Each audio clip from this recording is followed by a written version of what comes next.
Oke, halo semua, dan bertemu lagi bersama gue Yoris di JMX Banten TV. Dan saat ini kita bakal mencoba untuk test ride di sirkuit baru MotoGP yang ada di Hungaria, yakni sirkuit Balaton. Oke, kita masuk ke lintasan dulu sambil mempelajari layout baru dari Hungarian GP. Dan kalau ngomongin soal layout dari track Balaton ini ini entah kenapa AI di MotoGP 5 itu lebih cenderung agresif, kayak lebih sering nabrakin kita nggak sih tuh? Egois parah cuy. Maksudnya gini, udah tahu ada player kan, mbok ya hati-hati, minimal hindari kontak lah ya. Oke, kalau ngomongin soal track Balaton ini track yang sebenarnya dipakai balapan mobil. Cuman karena ada permintaan dari Dorna untuk menggelar MotoGP atau balap motor di sini, makanya beberapa layout itu dirubah seperti ini. Ini harusnya nikung seperti biasa, tapi tikungannya dibikin patah. Jadi kayak ada dua patahan untuk mengurangi kecepatan dari masing-masing motor pembalap untuk meminimalisir adanya resiko crash. Karena seperti yang kalian tahu ini ya, dan kalian bisa lihat di sini, untuk area gravel ke pembatas itu bener-bener rapet banget. Kebayang dong gimana jadinya kalau misalkan nih MotoGP masih menggunakan layout yang versi lawas, terus dibikin gaspol sama pembalap, tiba-tiba ada yang crash atau mengalami insiden. Nah, otomatis impactnya itu bakal lebih parah. Makanya dibikin tikungan yang agak dipatahin dan juga dibikin beberapa chicane supaya mengurangi kecepatan dari masing-masing motor. Ini sama kejadiannya kayak MotoGP Austria atau di sirkuit Spielberg yang ada di Red Bull Ring.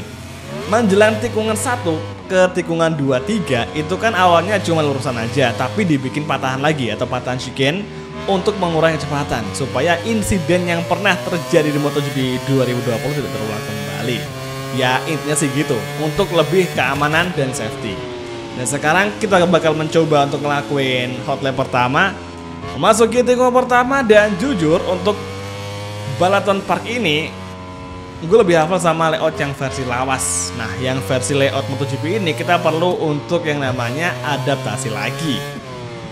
Memasuki tikungan 3 sepertinya. Oke, nice. 4 gas ya, ini tikungan 4. Oke, lurusan. Kemudian kita braking di area sini. Patokan gue nge-braking di lurusan barusan itu di tenda warna hijau. Jadi kapan udah nyampe sama tenda warna hijau, kita langsung nge-braking. Kemudian di kanan, gas lagi, turunin gas lagi, kan? Ini benar-benar mengurangi kecepatan supaya meminimalisir resiko crash yang cukup tinggi. Soalnya ini temboknya atau pagar pembatas deket banget sama aspal, dan area gravel pun cenderung lebih sempit. Kemudian hairpin corner. Ini tikungan hairpin terakhir sebelum chicane di sektor 3 sepertinya. Oke, kita early braking, masuk perlahan, nice sekali, kemudian full gas menuju last sektor. Dan sekarang fast strap dipegang oleh Marquez dengan lap time 1 menit 40,8 detik. Masuk perlahan, kemudian ke arah kiri. Oke, full gas lagi, perlahan masuk lagi. Nah, sekarang lap time kita di angka berapakah? 1 menit 40 berapa nih? 43,6 detik. Gila, jauh banget sama Marquez yang ada di posisi pertama. Ya wajar sih guys ya, kita belum hafal sama titik breaking point dan juga kapan kita harus gaspol di track ini. Mungkin butuh beberapa waktu untuk gua hafal dan benar-benar nyaman sama track Balaton ini. Oke guys, sekarang kita mengulangi sesi warm up, dan sekarang ini merupakan pengulangan kedua gua untuk nyobain track ini. Nah, kira-kira lap time kita bakal tembus berapakah di putaran yang ini? Kita coba ngelakuin time attack di sisa waktu 7 menitan lagi, dan here we go, kita mulai. First corner, Miguel Oliveira mencoba late braking, dan kini rekan tim kita yakni Jack Miller berada di depan kita. Memasuki tikungan kedua menuju tikungan ketiga, seru sekali. Kalau udah hafal sama track tuh benar-benar kita udah nyaman banget cuy. Kita udah tahu gimana caranya ngelewatin tikungan yang ada di track tersebut. Dan saat ini RHD on, full gas, kita braking di sini. Oke, kita mencoba late braking, dan di sektor 1 lumayan bagus, tapi kita agak salah ngambil breaking point di tikungan kelima. Kemudian tikungan ke-6 menuju tikungan 7. Here we go, high speed gunner. Kita oper ke gear 3, masuk gear 4, gear 3 lagi, dan sekarang full gas menuju tikungan chicane pertama. Kita mencoba early braking, semoga tidak melebar, dan nice, bagus. Oke, sektor 2 cantik banget. Kemudian tikungan hairpin alias tikungan 11. Kemudian exit corner, HD on menuju tikungan chicane kembali di sektor ketiga akhir. Inilah dia. Oh, kita agak melebar. Sorry sekali. Oke, last sektor kita masuki, dan sekarang berapakah lap time kita? Kita mencoba untuk early braking. Last sektor, satu tikungan lagi. Dan kini Marco Bezzecchi menjadi fastest lap of the race. Tapi sekarang kita akan mencoba mengejar, dan lap time kita di angka 1:37. Luar biasa. Tapi kurang fair ya, karena tadi kita agak sedikit nge-shortcut, dan aku bakal ngulangin di lap time yang ini. Kira-kira bisa nggak nih kita tembus di waktu yang sama atau di lap time yang sama? Kita masih memburu Jack Miller sebagai rekan tim dari Miguel Oliveira. Kemudian hard braking from Miguel Oliveira. Oke. Oh, kita di sektor 1 kita agak lebih kenceng, 0,098 dari lap time kita sebelumnya. Kemudian menuju tikungan ke-7, high speed corner, masuk ke gear 3. Here we go, full gas kembali menuju tikungan chicane di depan. Sektor ketiga awal, perlahan masuk, kemudian full gas kembali menuju tikungan hairpin. Exit corner, Jack Miller semakin rapat dengan Miguel Oliveira memasuki last sektor. Kemudian 3 tikungan terakhir, pergantian dari sekarang kiri, full gas lagi, kemudian bersiap-siap mengambil apex di last corner. Nice sekali. Kemudian full gas from Miguel Oliveira. Dan sekarang menuju garis finish. Lap time dari Miguel 1:39. Oke, 1:39 ya, kurang lebih sama dengan lap time dari Jack Miller dan juga Frankie di lap time kali ini. Ya, aku rasa untuk lap time 1:37 untuk gue pribadi itu masih terlalu kencang. Kalau kita nggak nge-shortcut tadi waktu di tikungan chicane, mungkin nggak akan dapat lap time segini. Tapi ya, kita coba di race-nya apakah bakal ada peluang bagi Miguel untuk meraih zona podium. Let's see. Oke semua, dan inilah dia untuk sesi race kelas MotoGP Hungarian Grand Prix Balaton Park Circuit. It's on the way. Langsung saja kita mulai menuju tikungan pertama. Kali ini Miguel Oliveira mencoba mengambil inside line dan berhasil menempati posisi keempat. Kita overtaking Frankie Morbidelli namun cukup melebar. Kembali kita overtaking Alex Marquez dan juga Brad Binder. Kemudian kali ini tempat keempat masih bisa kita pertahankan. Entry corner, masuk overtaking dari Alex Marquez, namun Miguel Oliveira masih mencoba melawan.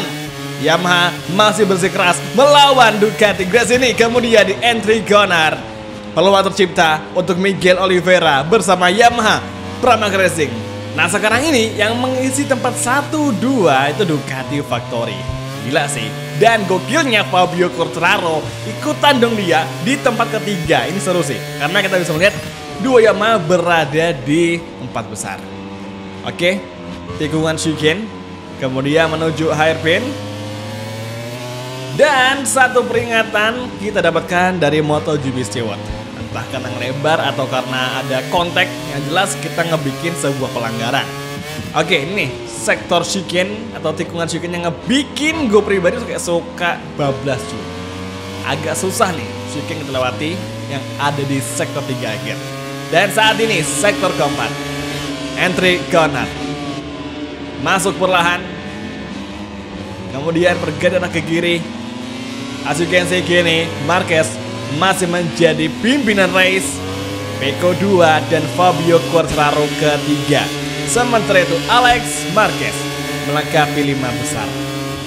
So far first impression gue nyobain track ini seru banget. Yang pertama karena track ini baru, yang kedua karena emang lewatnya seru cuy. Jadi lurusannya atau tikungannya nggak ngebikin bosan. Kayak apa ya, seakan-akan tuh bikin nagih balapan di sini. Kalau dibanding Mandalika, kalau gue sih lebih suka sama balapan ya untuk layoutnya. Lebih enak buat dimainin dan lebih seru. Dari lulusannya dapat, jenis tikungannya dapat, hairpin juga ada. Pokoknya ini paket kompleks nih, sirkuit balaton. Oke, gini, fokus kita akan mencoba mengambil tempat ketiga dahulu dari Fabio Quartararo atau dari wakil rider, wakil tim Yamaha Factory. Kita mencoba light braking. Ini kayaknya terlalu light braking, dan apakah kita melebar? Sepakat tidak sama sekali. Bagus banget. Semakin rapat kini Fabio Quartararo. Langsung kita lakukan aja overtaking dari inside line menuju tikungan 12. Masih side by side, tapi di sini Fabio Quartararo mampu kita overtaking dan dia gagal melakukan switchback atau perlawanan balik untuk Miguel Oliveira. Masuk ke last sektor. Kini Miguel menempati tempat ketiga. Entry corner masuk perlahan, dan Fabio Quartararo kita tinggalkan dengan gap 0,3-0,2. Last corner, full gas, RHD on. Here we go. Lap ketiga kita masuki. Miguel Oliveira fastest lap of the race.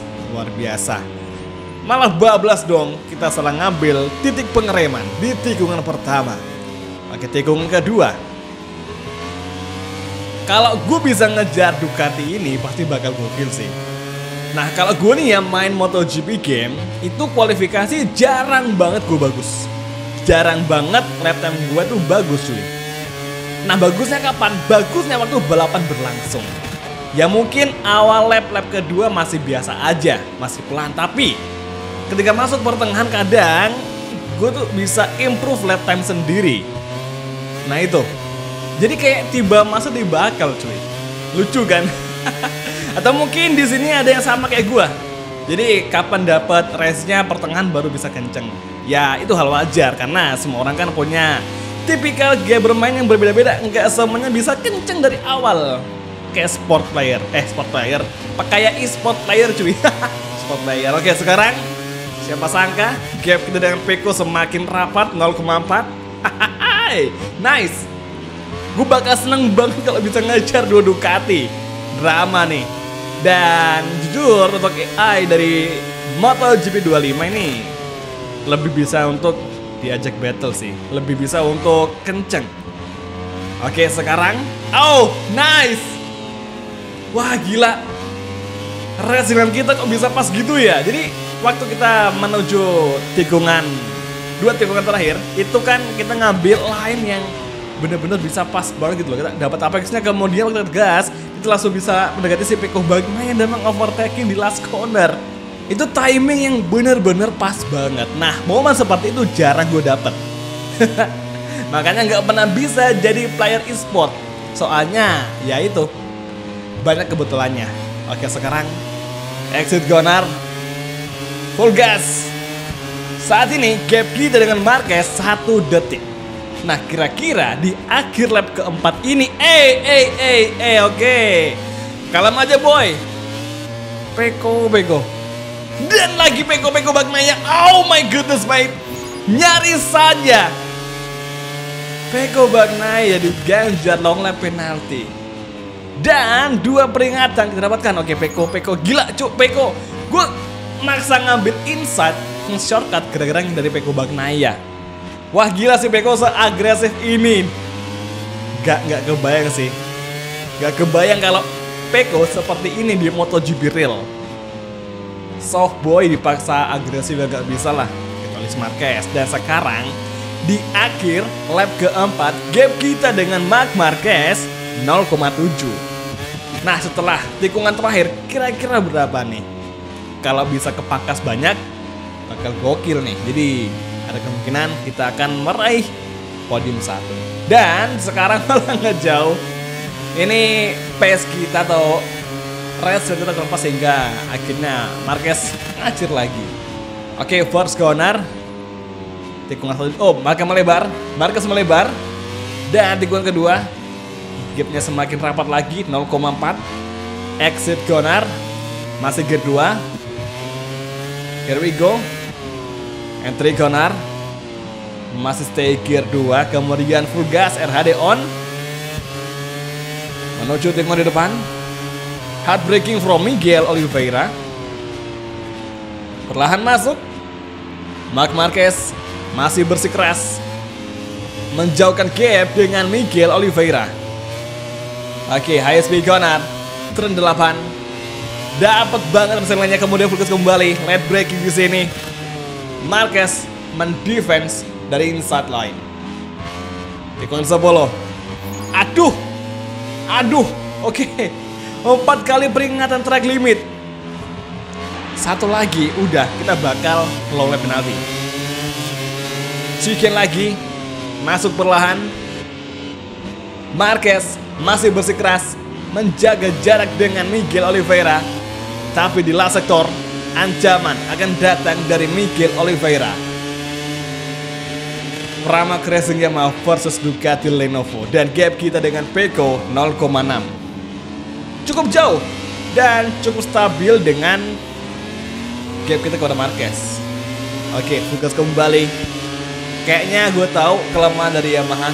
Di sini Yamaha paling kerasa di exit corner. Traksinya lemah, nggak bisa ngimbangi Ducati.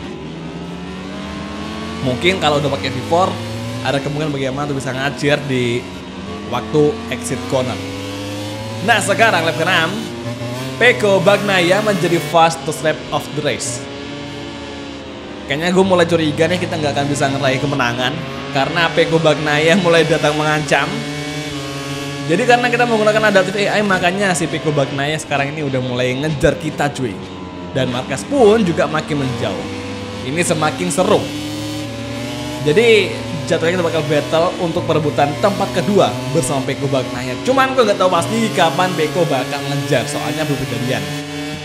Maksudnya mengalahkan overtake kepada si Miguel Oliveira. Oke, tikungan Shuken. Tikungan 10. Tugas kembali menuju tikungan ke-11. Entry corner. Oh, hati-hati, agak wobble motornya, agak bergoyang. Biasalah, pakai basic pro atau game experience yang pro, kita perlu ekstra kerja keras. Nggak bisa asal gas rem doang cuy. Ini mah kalau pakai level 120% dan pakai game experience yang arcade, udah, ini gampang banget. Oke, entry corner menuju tikungan 16, menuju tikungan 17 atau last corner lap ke-6. Dan sekarang menuju lap ke-7. Bismillah, semoga nggak ada mistake yang kita buat. Fokus ke fighting. Miguel Oliveira menjadi fastest lap of the race. First corner, Marquez melebar, Miguel menyusul, kemudian tikungan 2. Inside line. Full gas kembali. Oke, hati-hati, tahan dulu gasnya. Entry corner menuju tikungan ke-5. Jalan dengan Marquez 0,5, menjauh lagi 0,7 karena kita kurang kuat di traksi, jadi wajar jika Marquez ketika exit corner langsung menjauhkan gap dengan Miguel. Yamaha mana bisa ngalahin Ducati cuy, kecuali kemarin di Jerez di sesi kualifikasi. Oke, tikungan ke-8. Keep focus, keep fighting. Kita mencoba light braking. Tikungan 9, tikungan ke-10. Masih Marquez di posisi pertama. Dan kini Pecco semakin rapat. 0,5, 0,4. Pecco semakin mengancam dan gap dengan Marquez semakin menjauh. Entry corner. Masuk perlahan. Inilah dia menuju last sector di Hungarian Grand Prix MotoGP Balaton. Keep focus, keep fighting guys. Come on, Pecco semakin mendekat. Dia mengancam Miguel Oliveira. Dan kini last corner, Pecco menyerang. Miguel Oliveira harus melawan di sini. Oke, exit corner dan kini terlihat jelas Mio Karbu kalah sama Ducati. Cocok, astaga, dah kalah juga kita akhirnya. Lihat kan gimana kencangnya Ducati waktu exit corner. Traksinya sangat berbeda dengan Miguel Oliveira yang pakai YZR M1 cuy. Jadi ya wajar saja Ducati menjadi pabrikan paling top di MotoGP era sekarang. Oke lah, kita lupain kekalahan kali ini. Dan kesimpulannya dari test ride video kali ini yang ngetes sirkuit Balaton di Hungaria, Gue suka banget sama layoutnya, ya meskipun ada perubahan tidak mengikuti layout yang lama, tapi gue suka dan seru banget cuy. Ini trek paket kompleks, paket komplit. Ada lurusan pendek, lurusan panjang, ada fast corner, ada tikungan hairpin, ada tikungan chicane. Dan kalau ngomongin soal layout yang baru ini, itu sangat diperlukan ya, mengingat alasan safety. Bayangin, kalau masih pakai layout lama, terus tiba-tiba pembalap A dalam kecepatan tinggi nggak sengaja crash dan jarak antara gravel ke pagar tempat sempit sekali, itu pasti bakal berbahaya bagi para pembalap yang lagi berlaga di trek ini kalau masih pakai layout lama. Makanya dibikin tikungan chicane atau tikungan yang dikasih patahan supaya motor nggak terlalu kenceng, dan itu bakal lebih jauh safety daripada layout lama ya. Kurang lebih seperti itu kesimpulannya. Jadi kalau gitu semuanya terima kasih sudah nonton, dan sampai ketemu lagi di video gameplay selanjutnya di JMX Phantom TV. Kalau gitu terima kasih sudah nonton dan sampai ketemu lagi. Oke, thank you, bye dan ciao. Sampai jumpa.